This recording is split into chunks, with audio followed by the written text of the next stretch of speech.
I think one of the biggest misconceptions when it comes to boundaries is people thinking that boundaries are for other people, when in reality, expectations are for other people and a boundary is for yourself.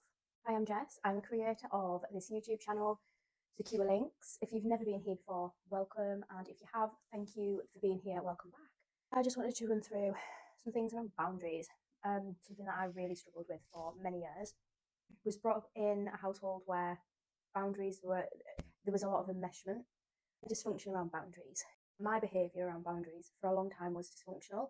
I didn't realise that boundaries are actually for yourself and not for somebody else. Before we go any further, excuse the voice, I've got a cold, but we're just going to try and work with it.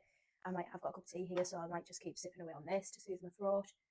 Please bear with me. Boundaries are a set of expectations that you have around how you want other people to treat you. Now, when you verbalise them boundaries to other people, that's you letting them know your expectations. And expectations and boundaries are slightly different, but ultimately you're working together towards the goal of you having your needs met, ultimately. So boundaries are not about controlling the other person. Boundaries are letting the other person know how you want to be treated. And if it's up to them what they do with that information.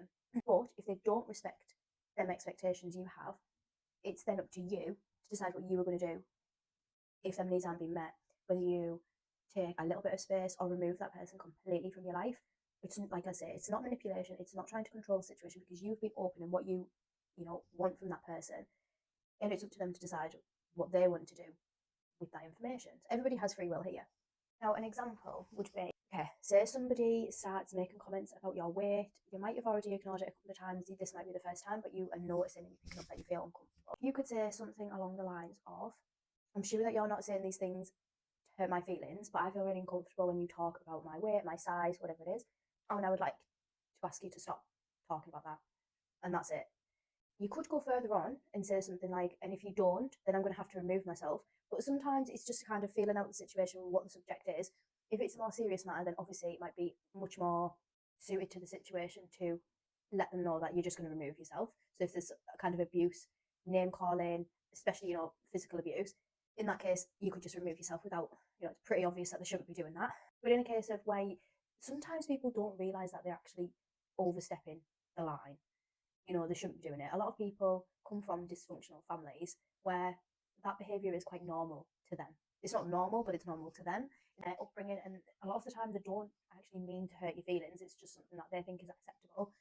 So it's your job to let them know that it's not acceptable for you. Now, one of kind of three situations could happen. So scenario one, they immediately apologise. They're really accountable. They say they're going to change their behaviour and they're not going to do it again. And they really didn't mean to hurt your feelings, whatever. You're not totally accountable. I'm so sorry. I'm not going to say that ever again. And they don't say that ever again.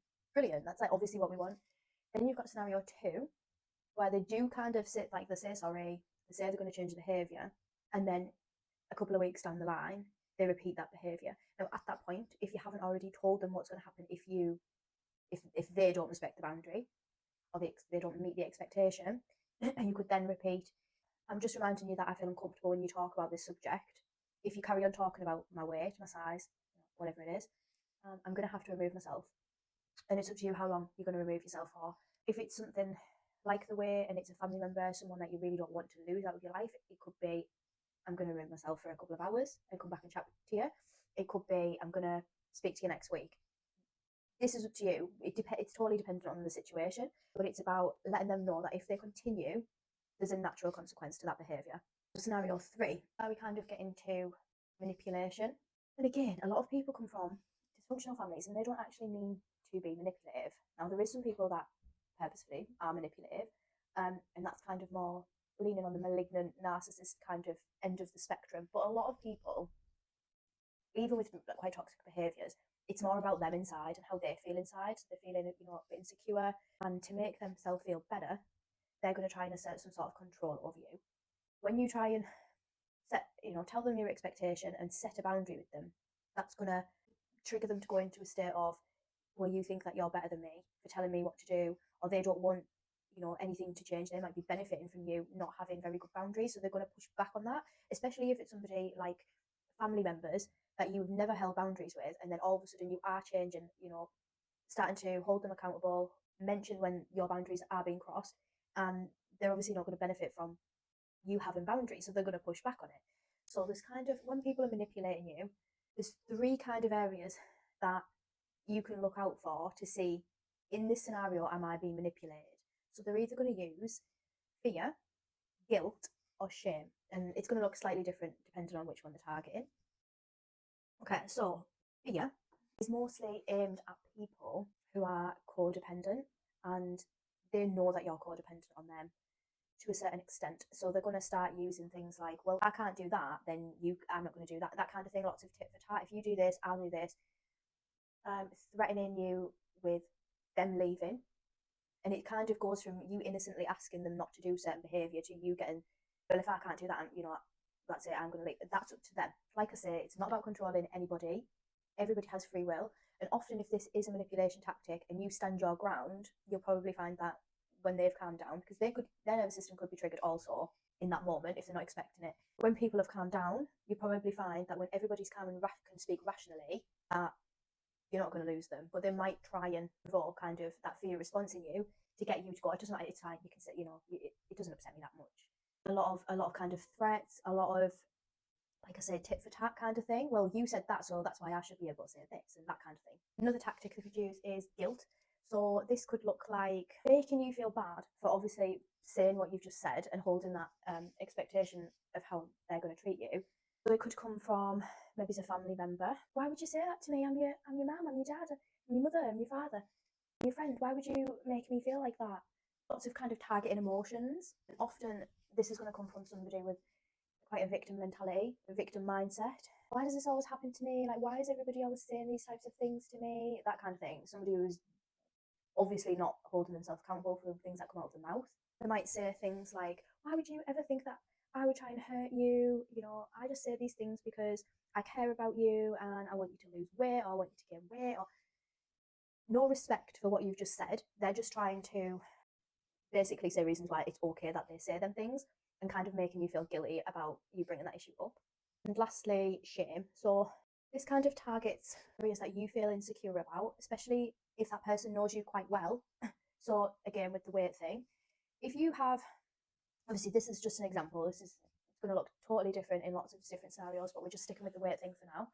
If you are insecure around your body shape or your weight, they could hit back with things like, well, it's not my fault that you're insecure with your weight, and you can't, like, they might use triangulation. So, well, Joanne doesn't mind it when I say these comments to her, so it must be you. That kind of thing, to make you feel like it's you that's the bad person and making you feel shameful for wanting to hold that boundary for yourself. Now, before I wrap this video up, I do want to kind of highlight, if you aren't aware in your mind what your boundaries are, your body should be giving you signals when your boundaries are being crossed. So when a boundary is being crossed, your fight, flight, freeze response will be triggered, and you will either, depending on whether you lean more anxious or avoidant attached, you are going to feel activated in some sort of way. There's going to be some tension going on in your body. Now, like I said, depending on if you are more anxiously attached, the usual response from an anxiously attached person is to fight for the relationship. So you are going to start feeling maybe some heart palpitations, feeling sweaty, pounding headache. You might have quite an emotional response. You might have the urge to argue back with that person. In that moment, if you don't feel like you can control your emotions, the best thing to do is basically verbalize that and say, I'm feeling upset in this situation. I need to remove myself and come back at a later time and have a chat. In that way, that person is straight away aware that something that they said has upset you, and you remove yourself. If you're more avoidantly attached, then you might feel like you shut down, you want to run away. Again, same response, because if you brush things under the carpet, things are never going to get better. Okay, I think that's going to be it for this video. Thank you so much for watching. I hope you have an amazing day, and I'll see you in the next video.